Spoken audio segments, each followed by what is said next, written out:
परम भक्त नरसिंह जी की कथा। आज से लगभग 500-600 वर्ष पहले की बात है।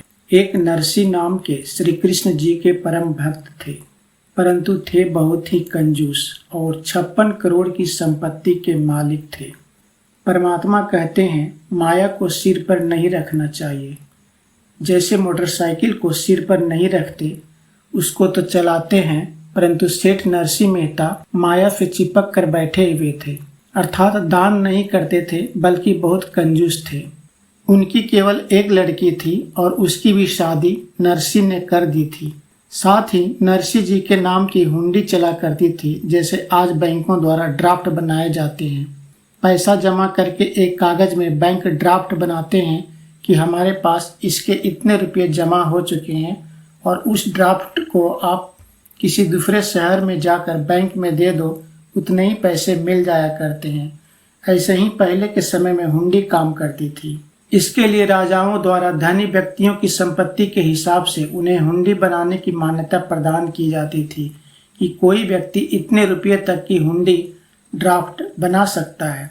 सेठ लोग फिर आपस में महीने, 6 महीने, 1 वर्ष में एक दूसरे से कागज और धन आदान प्रदान कर लिया करते थे। वहीं नरसिंह जी के पास 56 करोड़ की संपत्ति थी।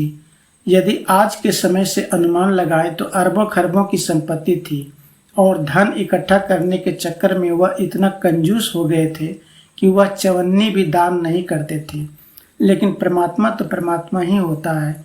उन्होंने उस प्यारी आत्मा से माया का वह जाल छुड़वाया जो कि उसके जी का जंजाल बना हुआ था। एक दिन सेठ नरसिंह की पत्नी ने कहा कि हमें आप गंगा स्नान करवा कर लाइए। लेकिन नरसिंह सेठ कहने लगा, क्यों पैसे बर्बाद करती हो, यहीं नहा लो, क्या रखा है वहाँ, इतनी दूर जाओगी। नरसिंह ने सोचा अगर यह वहाँ जाएगी तो 10-20 रुपये खर्च होंगे।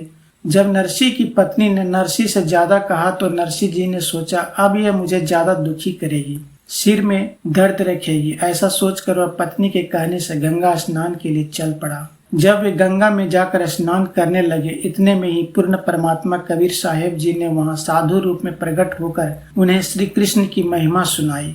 क्योंकि नरसिंह और उसकी पत्नी कृष्ण जी के पुजारी थे।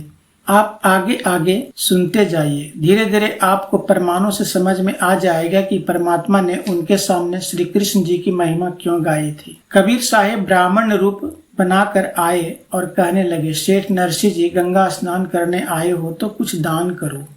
क्योंकि जैसी परंपरा बना रखी थी उसी को आधार बनाकर परमात्मा ब्राह्मण रूप में बोले। नरसिंह सेठ बोला, मेरे पास पैसे थोड़े ही हैं, आप जाओ किसी और से ले लो। परमात्मा कहने लगे, सेठ जी, वैसे ही नहाने से क्या फायदा, कुछ दान किया करो। नरसिंह की पत्नी कहने लगी, दे दो ना 1-2 रुपये दान ब्राह्मण को। नरसिंह ने अपनी पत्नी से कहा, नहा ले, चुप करके यहाँ तक ले आया, यह कम थोड़े है, यह बड़ी बात समझ तू। पैसे दान कर दे, पैसे कहाँ से आते हैं, मैं यहाँ ज़्यादा पैसे थोड़े लेकर आया था। अंत में भगवान ने कहा, 8 आने दे दो। नरसिंह बोला, मेरे पास 8 आने भी नहीं है। भगवान ने बोला, 4 आने का तो दान कर दो दान। भगवान ने बोला, 4 आने का तो कर दो दान। वह कहने लगा, मेरे पास 4 आने भी नहीं है।